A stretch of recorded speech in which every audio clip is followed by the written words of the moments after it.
Conteúdo concreto. Cultura, educação e pesquisa em um papo informal com especialistas descomplicando o conhecimento.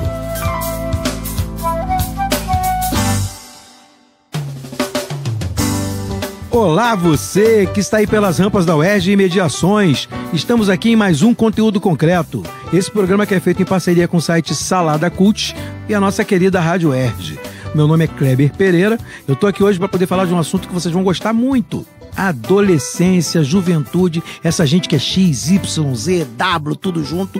Mas eu não tô sozinho não, tô aqui com a Patrícia. Fala, Patrícia, diz aí pra gente seu nome todo, de onde você é, de que lugar você fala, pode se anunciar. Eu sou Patrícia Castro, mas eu sou a vulga Pati. Eu sou aqui da pós-graduação em Psicologia Social da UERJ. E eu gosto muito desse papo, sim. Eu trabalho com adolescências e juventudes há muito, muito tempo. E é um assunto que me dá muito prazer. É um prazer estar aqui com vocês. Cara, eu tô ficando já viciado nesse negócio de gravar com meninas, né?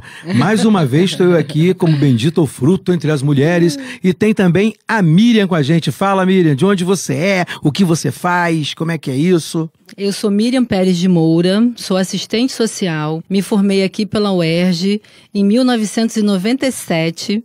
Desde então trabalho nessa casa, no Complexo UERJ, no Hospital Universitário Pedro Ernesto, desde 95, quando eu entrei como estagiária. Fiz todo o percurso acadêmico aqui da UERJ, fui estagiária, residente, passei no concurso em 2002, hoje eu sou staff do Núcleo de Estudos da Saúde do Adolescente, no Hospital Pedro Ernesto. Fiz o meu mestrado na área da infância sobre violência contra a criança e hoje faço o doutorado na UFRJ com o tema de estupro de vulnerável em adolescentes. Caramba! Tem muito para falar hoje, gente. Vamos aproveitar aqui, vamos tirar um pouquinho do suco dessas meninas. Patrícia, pós-graduação em Psicologia Social. Primeiro, que raio é Psicologia Social?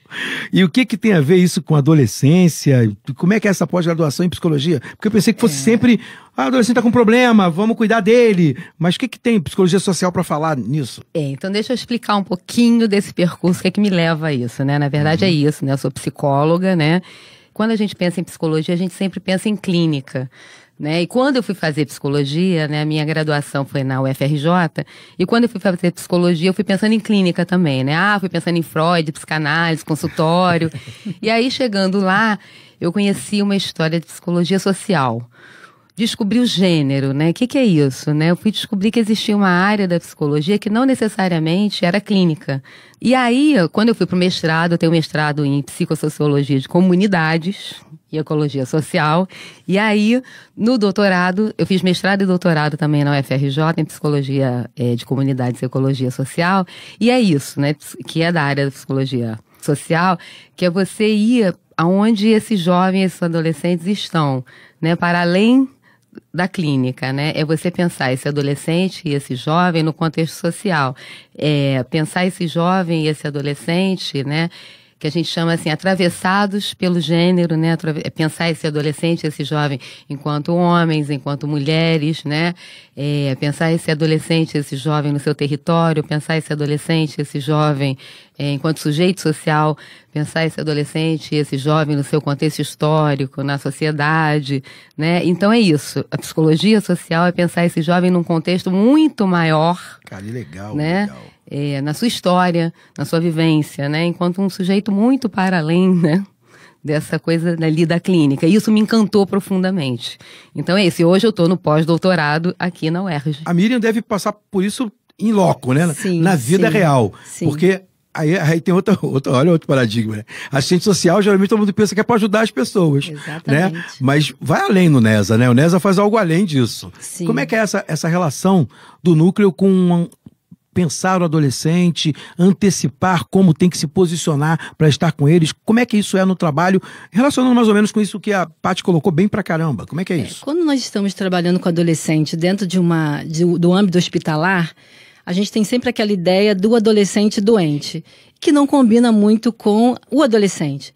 E o NESA, ele surge a partir de uma enfermaria de adolescentes, porque eles ficavam no mesmo local que as crianças. Então, naqueles adolescentes hospitalizados, viu-se a necessidade de se criar um espaço próprio para o adolescente. E se criou uma enfermaria de adolescentes. A partir dessa enfermaria, o NESA, ele se estabeleceu em 3 níveis de atenção, que é a atenção primária e a atenção secundária. Eu estou localizada na atenção secundária, que é o ambulatório de adolescentes, e pelo fato de ser um hospital universitário, é um ambulatório de alta complexidade. Aquele adolescente que chega pra gente, quando nós chegamos ali, o assistente social dentro daquele espaço do hospital, é aquele agente que vai junto ao adolescente além da doença. Que potencialidades esse adolescente tem? Mesmo sendo ele com uma doença como lúpus, mesmo sendo adolescente com HIV, mesmo sendo um adolescente com uma doença cardíaca, que potencialidades tem naquele ser que tem tantas nomenclaturas e tantos rótulos, né? É o aborrecente, é o Y, é o Z, é o X... Mas nós temos, na verdade, na nossa sociedade, várias adolescências. Porque o adolescente que mora na Vieira Solto não é o mesmo adolescente que mora na Baixada Fluminense, numa área rural da Baixada Fluminense, que vem ao serviço social, muitas vezes procurar para ele ter acesso a uma série de direitos que ele desconhece. Ele desconhece que, por ser portador de uma determinada doença, ele pode acessar uma série de direitos, uma série de benefícios, que ele não pode ser desrespeitado. E nesse próprio ambulatório, de trabalhar também a autonomia do adolescente. Porque o adolescente, ele não é mais criança, ele não é adulto, ele tem uma autonomia relativa, ele não pode fazer determinadas coisas, mas, por exemplo, ele pode ser atendido sozinho, sem a presença do responsável. Ele não é mais um bebê, não. Ele não é mais um bebê. Não precisa dessa extrema tutela. Patrícia, é incrível, né? Como pequenas coisas fazem muita diferença. Você diria que existe uma cabeça específica para esse tipo de pessoa? O que? Para esse tipo de adolescente? Não, para o tipo de pessoa, para adolescência mesmo. Tem uma cabeça específica na psicologia? Ou essa parada essa é uma passagem, foi isso mesmo? Não, né? A gente, assim, né? Eu acho que a Miriam colocou muito bem, né? Acho que a gente tem que desmistificar um pouco, né, essa questão do adolescente, né? Dessa adolescência, né? Que não existe, né? O que a gente tem são adolescências, são juventudes. A Miriam coloca muito bem quando ela traz essa questão dessa desmistificação, né? E a gente precisa trabalhar nesse sentido, né? O que a gente tem são... Eu sempre falo muito isso, e você sabe disso, né? O que a gente tem são pessoas, né?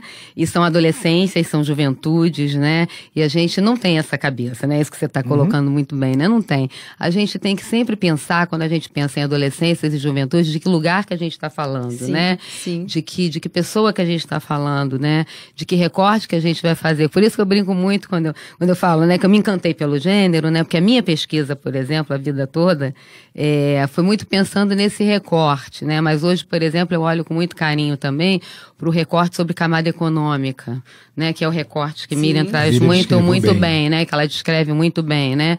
Então a gente tem que ter isso muito claro, né? Os recortes de gênero, né? É muito diferente você ser uma adolescente menina, um adolescente homem, como é diferente você ser uma adolescente negra, menina, e ser um adolescente negro, menino, e ser um adolescente de camada média, e ser um adolescente, né, de camada popular, e ser um adolescente morador do Leblon, como a Miriam coloca muito bem, e ser um adolescente morador lá da favela. Nos nossos manuais de psicologia, a gente tem uma adolescência baseada nas camadas médias, brancas, não é? Então a gente tem que ter uma leitura muito crítica sobre isso, né? Hoje a gente já tem, né? Verdade. Inclusive a partir da própria leitura crítica que a própria psicologia em determinado momento fez sobre si própria, né?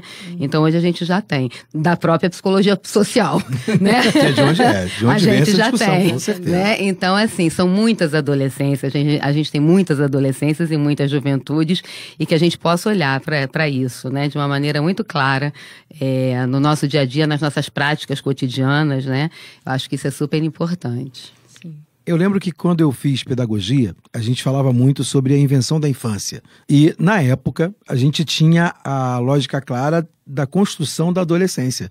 né? E essas invenções, na verdade, definiram políticas públicas, definiram como ia ser, o que ia acontecer. Acho que o NESA acaba entrando um pouquinho nisso, né? Sim. Fazendo um jogo de cintura entre o que vê, que a Sim. Paty colocou muito bem, Sim. né? Entre o que de verdade você acaba vendo, você fala assim, pô, peraí, tem um negócio dos manuais aí, tem umas leis que vêm de cima, tem umas coisas que dizem o que tem que ser, mas na hora que eu olho para esses, que eu vejo, não passa de uma diferença de tamanho, né, de quando era criança, deu uma crescidinha, uns nem crescem tanto, porque no Brasil, né, não crescem tanto assim. Exatamente. Né?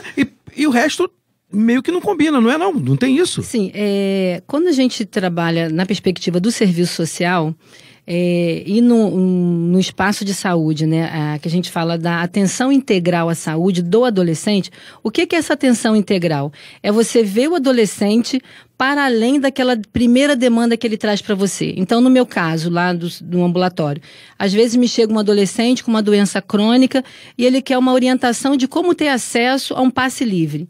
Quando você vai conversar com aquele adolescente, que você vai conhecer onde você mora, quantas pessoas moram na sua casa, qual é a renda familiar de vocês, que você percebe aquele adolescente para além daquela simples doença, você percebe que existe um universo que, se você não contar com a participação de uma equipe multidisciplinar, da psicologia social, do pedagogo, quando você desenvolve um trabalho educativo com eles, do médico especialista, do fonoaudiólogo, você não consegue dar conta, porque são múltiplas necessidades, são múltiplas situações que ou podem agravar e piorar aquela situação de saúde dele, e que, se você não para pensar, e esse é o objetivo do trabalho do NESA, é entender esse adolescente dentro desse contexto social que ele está inserido, e nós tentarmos, para além daquela doença também, trabalhar as potencialidades desse adolescente dentro daquilo que está preconizado pelo Estatuto da Criança e do Adolescente, né? Que você garantir a ele o acesso, né, às políticas públicas hoje tão escassas e tão de difícil acesso. O próprio hospital, por um período, né, quase que se extingue dentro desse estado, mas nós colocamos pé firme para poder garantir aquele espaço, porque é um espaço que ele chega, e até a forma de você perguntar, de você abordar, de você criar o primeiro vínculo com ele, precisa ser diferente. Então, quando o adolescente chega para mim, eu não vou perguntar para ele, o que você quer? O que você está se sentindo? Você está bem? Claro que não. Ele está no hospital, né? Então, eu pergunto para ele assim, como é que foi o seu dia? Como é que você dormiu hoje à noite? E aí ele fica olhando para mim assim, como assim como eu dormi hoje à noite? E aí já surge uma curiosidade nele, o que essa assistente social quer saber como eu dormi? Né? O que você comeu hoje de manhã antes de vir para cá? Quantos ônibus você pegou antes de chegar aqui? É uma ligação direta com o sujeito, né? Sim. E acho que isso faz toda a diferença. Bem, o relógio é meu inimigo. Infelizmente o nosso tempo acabou, mas eu tenho certeza que, para quem está ouvindo aí o conteúdo concreto, ficou aí já um grande lapso. Se você tiver oportunidade, entra lá no site do NESA, tá lá. O programa de pós-graduação também tem o seu linkzinho, procure, dê uma olhada. E eu queria que você deixasse uma palavra final aí pra gente aí. Quando eu soube que vinha falar sobre X, Y, eu fui dar uma pesquisada para saber em qual letra eu estava inserida. Aí eu falei, caramba, eu sou X. Eu falei, o que tem no X, né? E, na verdade, Kleber, tudo se resume a relacionamento. Né? É a capacidade que tem o X, o Y, o Z, o W de se relacionar. Então, para mim, a frase é relacionamento. Isso é jeito de ser gente, né? Relacionamento. Fala, Paty, pra você. Pois é, eu também fiz o dever de casa. Pois é, eu também sou X, não é? Mas é engraçado porque, justamente, né, essa classificação, né? Que, na verdade, de geração, né? É muito da área organizacional, né? Da área do trabalho, né? E tem muitas letras. Né? E eu fiquei... Tem muitas letras, é verdade. E eu fiquei pensando muito nisso, né? Eu falei, gente... E eu fiquei pensando, mas nós somos plurais, né? É pluralidade, é diversidade, né? Eu acho que é isso, acho que a palavra é essa. Pluralidade. É assim que tem que ser, é assim que a gente está querendo que os adolescentes e jovens percebam esse programa, né? Para vocês que ouviram aí a gente, emprestaram pra gente esse momento de conversa aí, junto com conteúdo concreto. Paz e bem para vocês, fiquem com Deus e até a próxima. Conteúdo concreto. Apresentação: Kleber Pereira. Moderadores: Roberto Rodrigues e Maxi Gama. Equipe técnica: Daniel Barros, Gleidson Augustos e Eduardo Sobral. Locução: Vitor Quaresma. Produção: Rádio UERJ e Salada Cult. Realização: Centro de Tecnologia Educacional CTE SR3.